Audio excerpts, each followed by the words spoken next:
How you doing, John? Great. Great. Not bad weather. Spring, right? About time, yeah. Spring has sprung. The grass is green. Certain. I think there's a poll about that. Yeah. John, in retrospect, how would you describe just how severe the injuries were at the linebacker position last year compared to other experiences in your many years of coaching? And B, how great is it to have those guys coming back, Caleb, Kalen, and Will coming along more, and all the others? Yeah, I think anytime you lose the number of folks that we lost, with the severity of the injuries, I think that's a battle.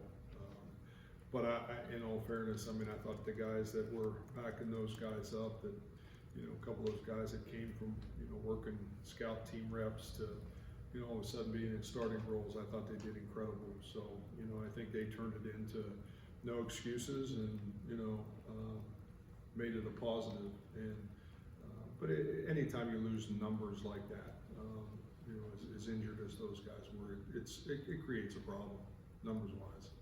Then in defensive backfield, obviously a lot of decorated players have graduated and moved on. What type of blueprint did Darian create for maybe Benny to follow back there at corner? Well, I think, even you go back as far as TJ, those guys were all started out as wide receivers here and, moved over to the defensive side. DP especially worked his way through special teams, played incredible number of special team reps for us for 3 or 4 years. And then, moved to corner, and, Benny, I think the same guy, trying to find some roles for him in special teams. We worked at it a lot last year, and then, making the transition late in the season before the bowl game to allow him to get some reps, and early on, maybe further along than those, TJ and DP were at this point in time. So I think it's a great blueprint, and, he's got a great attitude, great mindset. Works really hard, really smart guy, very similar to TJ and DP. So he'll have a great opportunity. To go back to the linebacker room, how do you handle or approach that group in the spring? With Matt said a couple weeks ago, some guys might be limited, and there's a lot of guys there now that have gotten a taste of playing. I imagine they're going to want to keep it. Just how do you navigate that? Yeah, we'll just manage it. I think the reps in practice, you just keep moving guys around. We'll change. We'll move their positions now that they've had some reps. You can play them, they become interchangeable, and the more they can learn, the more valuable they become.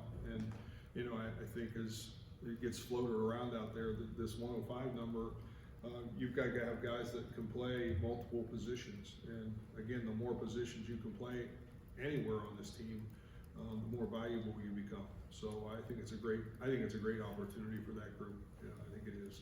What did you see from Coach Cratch last year and how he handled it? That's really getting thrown into the fire in your first year on the job. I thought he had great poise, about the whole thing. I thought he did a great job of just trying to teach them and getting them, I think, some confidence as much as you could give them.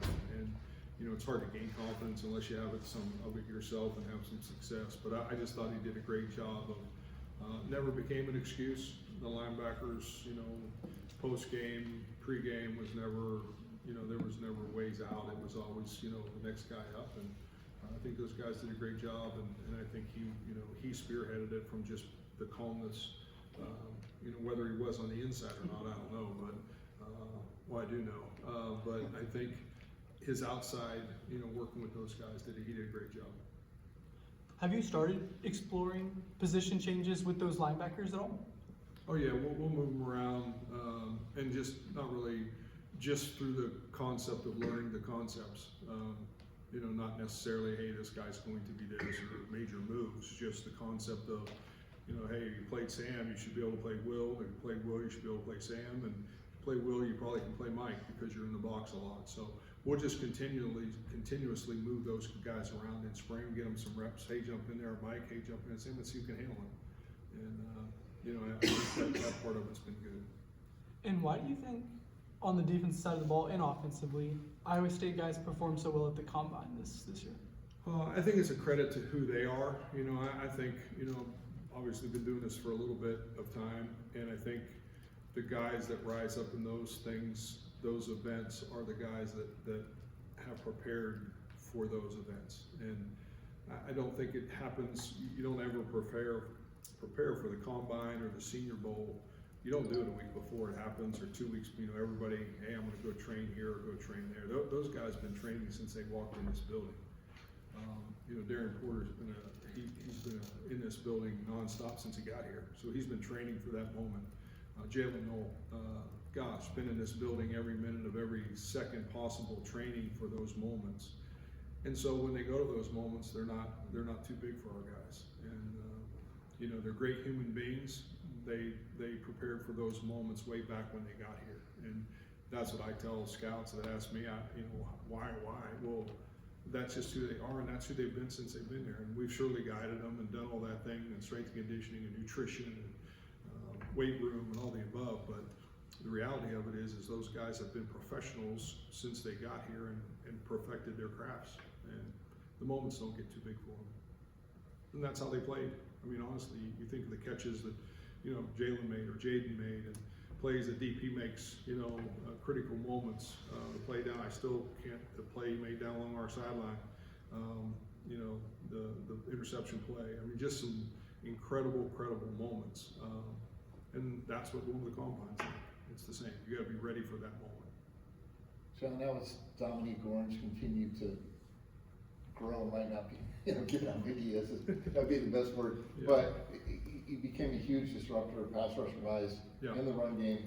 And B, on top of that, how do you approach the edge position this year without a lot of experience and maybe some left linebackers filling in? Well, out there? yeah, I think the big thing with Dom is he's got to become a 70% of the time player. He got to play 7 out of 10 plays.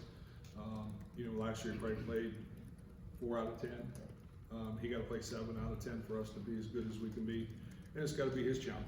I mean, I think you watch the next level. What he wants to become. Those guys aren't. It's a 50-man roster basically, and they're not coming off the field. So if you're an interior player, you better have to be ready to play. And I think that's the biggest challenge for him is how do I get to be the player I am at 7, 8 out of 10 reps instead of 3 or 4 out of 10. And that'll be the biggest challenge between here and now in season. And he understands it. And I think everybody in his building knows that we've got to get him to that point. One of our best defensive linemen, if not the best D lineman, and he's got to play. He got to be out there playing for Iowa State. Is that a consistency thing or a conditioning? Well, I think conditioning and consistency both. I think all of that ties together. I think being able to play. Man, they have a long drive. Can you stay in there 7 plays instead of coming out after 3? And he's going to have to do that for us to be good on defense. Sticking with the defensive line, obviously there's a lot of turnover at that group with obviously leadership and just production. What do you want to see from that group over the next month? I just think consistency. You're going to have to see some young guys grow really fast. Elijah Carnell, Jace Gilbert, Von Troy Malone who just came in, Charlie Woolabon. You got some young kids that have come in, and you're just going to have to see growth. Zamir Hawk's going to have to play again. He's going to have to play more snaps and play better. I just think that all of those guys, Kenan Butler, new guy, again, getting them up to speed from, what's the terminology, what's the techniques, what are we asking guys to do, and then being able to physically do it. And then what did you see out of the transfer portal additions there, with obviously Montreal, like you said, and then obviously. Yeah, I don't know if we've seen much yet. I think you try to make educated guesses. You talk to coaches or some of those kind of things. So really pleased with what we've seen so far. In winter conditioning and weight room, and man, a lot of them have grown even in the DEXA results and those kind of things. So I think our guys have done a great job. I think this spring becomes really critical for those guys. When you graduate guys like JR, Bo, and Darian, who have you seen stepping up in that leadership role earlier? Well, I think that's the challenge. I think it's a great question. That may be the biggest question that we have of all the questions. Who's gonna lead when it gets crazy?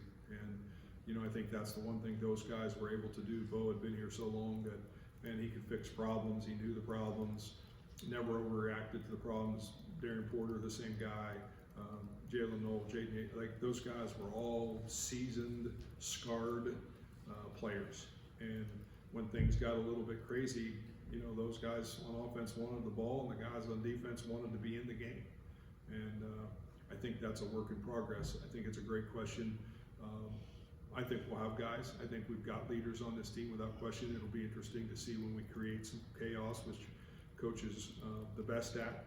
And when we create chaos, how are they going to handle it? And we'll see. We'll find out from that who steps up. Any early candidates or anyone taking both the leadership role? Well, I think our seniors. I think guys like Dom got to figure. They're gonna. Those guys are now in the front of the room. But they all got there. I tell them all the time. You went from the back of the room to the front of the room, and you're at 100% success rate going through really hard things, because otherwise you wouldn't have made it. So they have the abilities. I think just being able to put them in scenarios, because you always had guys. Man, Jalen was a guy, or Bo would speak up, or JR would speak up, and now somebody else got to speak up. And I would guess it'll be those guys in the front of the room. And with Darian and Malik, what can their future NFL teams expect from them? Sharp guys, really smart football guys. It was interesting talking to one of the guys that worked our kids out the other day. So they were so impressed with how much football they know and what they know about different parts of the scheme and those kind of things. So you're getting really smart guys, and you're getting guys that won't leave the building.